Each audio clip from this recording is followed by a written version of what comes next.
The ESFJs, they are the caretakers, the ones who remember your birthday, bring food to the party, and make sure everyone feels included. If society is a grand performance, then ESFJs are the directors, ensuring harmony and connection at all costs. But with that comes the stereotype, the fake friend, the two-faced gossip, the social puppet with no core identity. Welcome everyone to another Life Protocol video.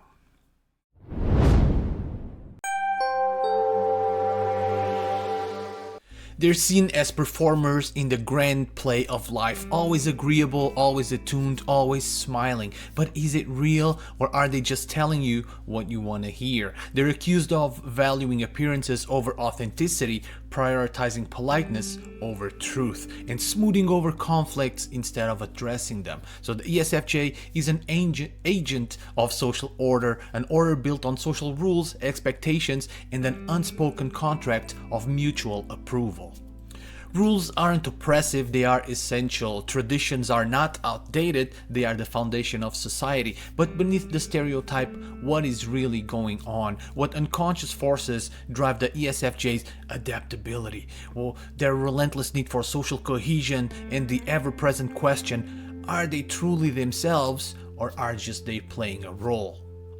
And to answer that question, we need to take a deep dive into their cognitive functions. So, ESFJs lead with extroverted feeling, or FE, and in my theory of traumas, FE is characterized by the trauma of an overly intensified maternal instinct, unhealthy even. So leading with extroverted feeling, FE, means they are wired to attune to the emotions, needs, and expectations of others before they even recognize their own. So FE is the function of social harmony, connection, and caretaking, and in the ESFJ, it operates at full intensity.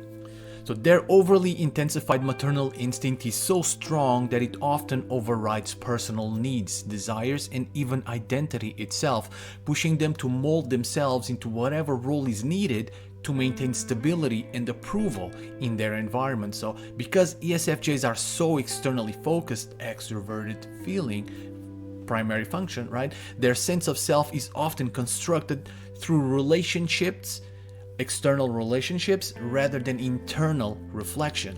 But in this constant mirroring of external expectations, something gets lost: their own identity. Their opinions are often shaped by the consensus, right? So their preferences are filtered through what's acceptable in their social sphere, and their emotions are more about how others feel than how they personally feel. So to outsiders, this looks like a lack of authenticity, but for the ESFJ, authenticity is relational. So it means that who they are is inseparable from the people they care about. So their secondary function is introverted sensing, or SI, and in my theory of traumas, SI is characterized by the trauma of fear of change and the unknown. So SI anchors the ESFJ to the past, to what is familiar and reliable. It makes them value tradition and structure over radical change. So established norms over unpredictable experimental ideas, proven methods over uncertain risks, and security and safety over personal reinvention. So SI wants stability. It clings to the past because the past is known and the unknown is inherently threatening. SI, fear of change and the unknown, right? So, and this is where the ESFJ's struggle with authenticity rises, right? Their FE pushes them to adapt to social expectations, while SI wants them to hold on to what they already know and believe. But FE overpowers SI. FE is much stronger than SI, and the ESFJ starts to bend their own values to fit the group, leading to the stereotype that they are fake, shallow, and inauthentic. They say what people want to hear even if it contradicts what they truly believe, so they shift opinions based on their social environment, not necessarily to deceive, but because FE makes external harmony more important than personal conviction. So they struggle with independent identity. If their social roles change, they can feel lost and unsure of who they are outside of their relationships. So they avoid change not only because of SI, but also because it threatens their place in the social order. So even if the change is beneficial to them, so they may resist it just to maintain safety and familiarity. Unlike types that embrace uncertainty like ENTPs and ENFPs, ESFJs seek to minimize uncertainty. So FE makes them prioritize group stability, and SI makes them cling to the familiar ways of doing things. So new social dynamics are uncomfortable. They prefer clear, established relationships. Because of this, ESFJs can seem overly conformist or overly agreeable, not necessarily because they lack opinions, but because their strongest instinct is to maintain external stability, even at the cost of personal authenticity. So in extreme cases, they prioritize image over truth. So they lose their own beliefs in favor of groupthink, adopting whatever is socially acceptable. So they fear questioning the status quo, avoiding deep analysis or debate because it disrupts harmony and because they simply just don't like change. And ultimately become people pleasers to the point of exhaustion, constantly shifting to fit others' needs. So this is why some ESFJs are accused of being fake. It's not that they are intentionally fake, it's that their unconscious traumas, right, they push them towards prioritizing social belonging over personal conviction. So they're not normally fake to take advantage of people, and it's important to realize that.